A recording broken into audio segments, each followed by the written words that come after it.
Hello, my name is Alice Gabriel, and I thank the conveners and organizers of the session for inviting me to talk about supercomputing of earthquakes, exploiting high-performance computing to unravel the multiphysics and multiscale dynamics of powerful multifold earthquake rupture cascades, tsunami earthquakes, and induced seismicity.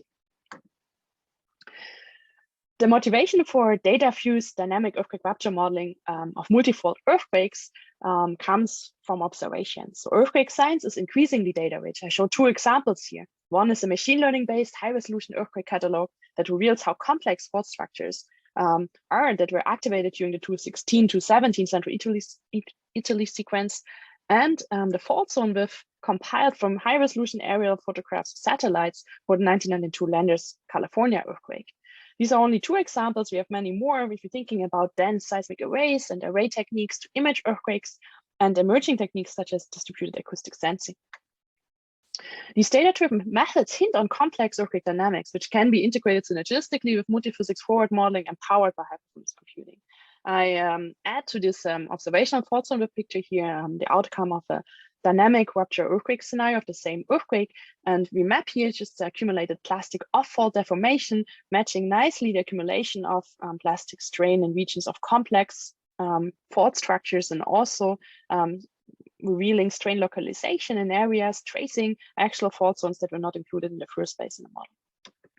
Here's another example of probing the mechanical viability of kinematic images of house slip propagated through the Norcia earthquake, which also presented at a meeting, and a broadband dynamic rupture simulation of the 2016 Amatrice earthquake, where our starting point is a smooth, long period, low resolution Bayesian dynamic source inversion, and we're enhancing it in physics-based forward models to also capture the high frequency content of the recorded broadband seismograms and trying to understand what exactly radiates those high frequency signals.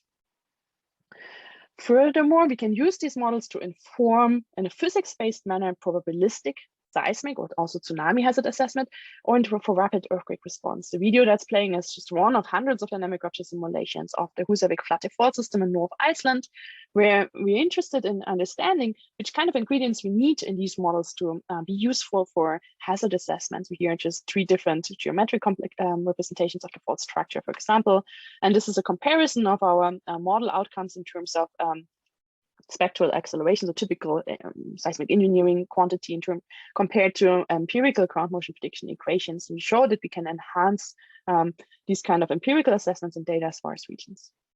We can also overcome observational limitations for earthquakes that are rarely observed. And this is a recent study where we're exploring the dynamics of unlikely slip. How would large earthquakes on low angle normal detachment faults propagate? And there we have almost zero co-seismic recordings of such earthquakes, so we have a wealth of geophysical information from paleoseismic information and laboratory observations that are just summarized here, which we can use to inform these kind of forward models, exploring, for example, different loading conditions and different fault strength conditions, and trying to understand if the shallow part of these such low angle normal faults, which have a geometrically different dipping angle, are is it likely that they're, for example, creeping? And what does this mean for the tsunami and the earthquake hazard potential of such faults? This is a typical workflow of how we're setting up these models. We're using input from geology, from laboratory experiments, or from statistical models explaining asperities or heterogeneities, for example, initial fault stress or strength. And chance or the challenge, both of this lies in integrating these different scales of observational inferences and putting them on the scale of actual earthquakes, for example, of megatrust earthquakes.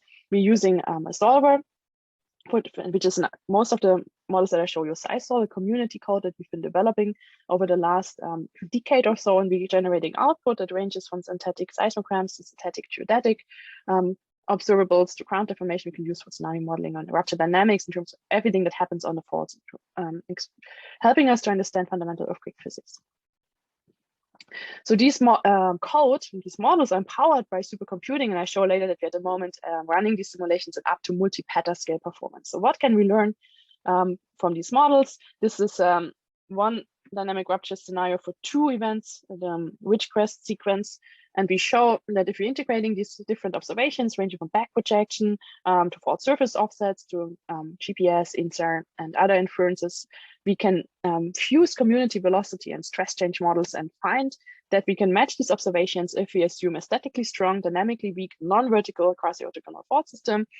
And both earthquakes require the foreshock, for example, rupturing 2 conjugate faults simultaneously and conversing to the main shock across this conjugate fault system, and which then leads to quite some complexity in the main shock, which is kind of diving underneath the fault intersection, includes also fault reactivation of the conjugate fault of the foreshock, but not immediately being triggered by the foreshock. Okay, but what is the cost of this knowledge gain? And just imagine one of our most expensive simulations. These are 2 linked 120-second earthquake scenarios of each of these Ridgecrest sequence events, including 3D subsurface, high-resolution topography, seismic attenuation of fault plasticity, and resolving up to at least 5 Hertz of seismic wave propagation. And what this costs in terms of computing is around 170,000 CPU hours. If you translate that into a monetary cost, that would be around $320. We're just thinking about the energy charged and cloud service, such as AWS, that would be $6,500.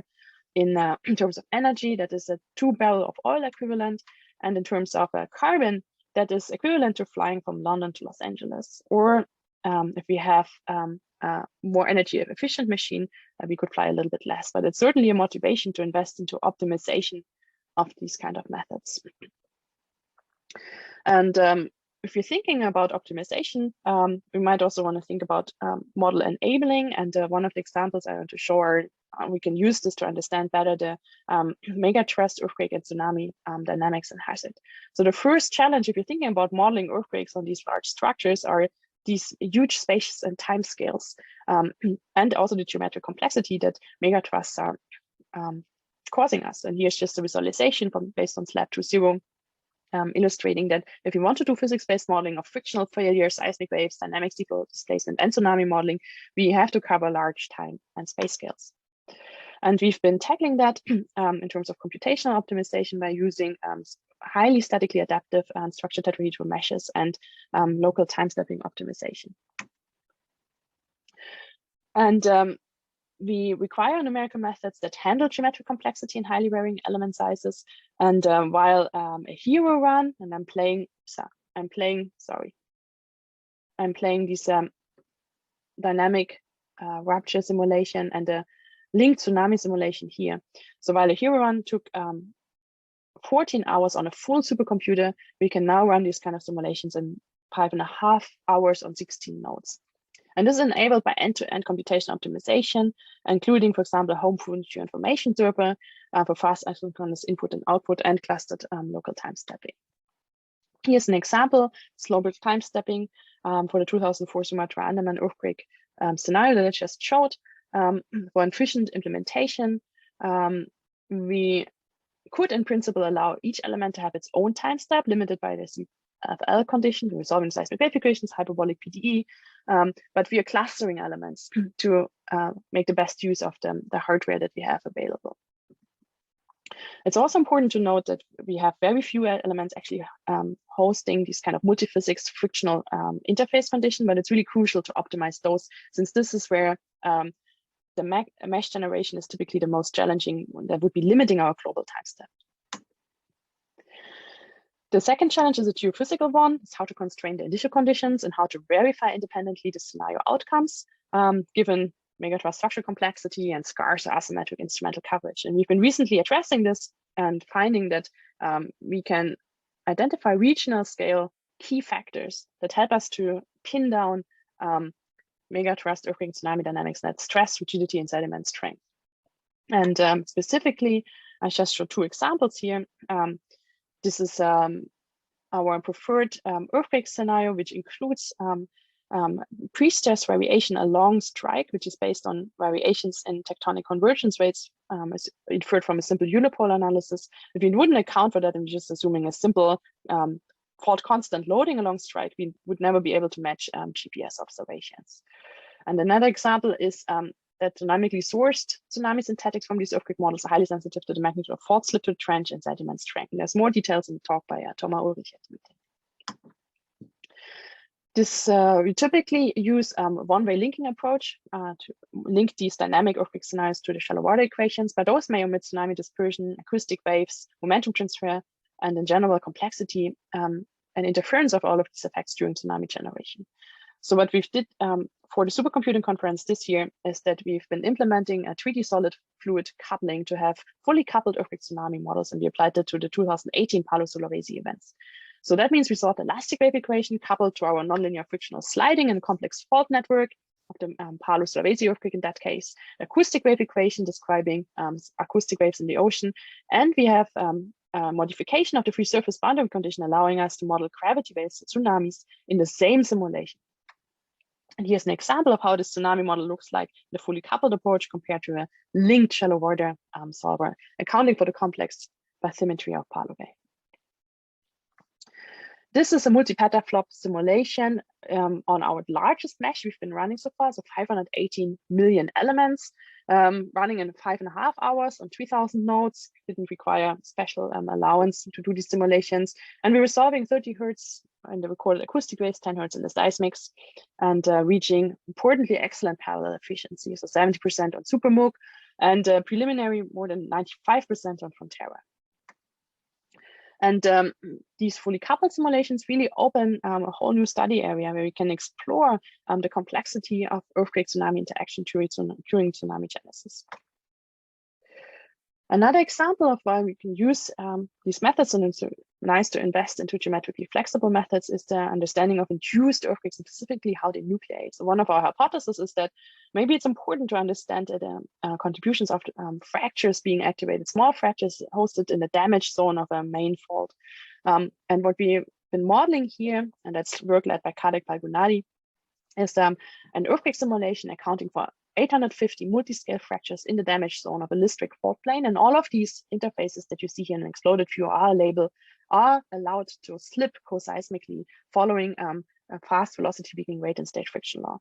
And in this model, where the fractures are optimally oriented towards tectonic loading or other kind of loading, for example, during enhanced geothermal stimulation, and the main fault is not, and we can see that we host a sizable earthquake just in a by cascading rupture in the damage network, which in this case not able to trigger the main fault in addition. So what can we learn from such models if you're thinking about exascale supercomputers, the next generation of supercomputers? We can run lots of those, we can run them rapidly, and we can run bigger models. And there's 2 projects that we're looking into this, the Cheese project and Exahype. And here's just an example of developments we did in Exahype. We've been thinking about how to do these kind of models without feature preserving meshing, so without describing a mesh, and tackling fracture mechanical problems, and also looking into curvilinear transformations for seismic wave propagation and dynamic rupture problems. Another main task that we've been working on in the Cheese project is to port our SISO code to GPUs and also to ARM architectures, which is a topic for computer science, since SISO is relying on a code generator called Yateto, which is generating automatically many of our core routines, and that is done in a hardware-specific way. And we've been translating that to GPUs, and we have excellent weak scaling, for example, on Marconi 100. However, it is more important to get strong scaling working, and that becomes apparent if you're thinking about the arithmetic intensity that really changes if you're running these models on a GPU instead of a CPU. So there's different computational challenges that we're facing. In summary, I showed you that physics-based modeling provides mechanical viable insight into the complex physical conditions that allow rupture on fault systems and has constrained competing views on earthquake sources. Observational constraints and specifically community models can be routinely included and unified, and we can bridge scales to other communities, for example, tsunami community, also the long-term geodynamic modeling community. And the interplay of advances in high-performance computing and dense observations will allow us and is allowing us to go beyond scenario-based fault modeling, aiming, for example, for Bayesian dynamic source inversion, for data-driven urgent response, and also, for example, to use reduced order modeling. And here's one example of work by John Rikowski, where we've been using few high-performance computing models to build 10,000 of reduced order models, and then to train machine learning methods for shake map approaches here. And with this, I thank you for your attention, and I hope for a lively discussion in the live session. Thank you.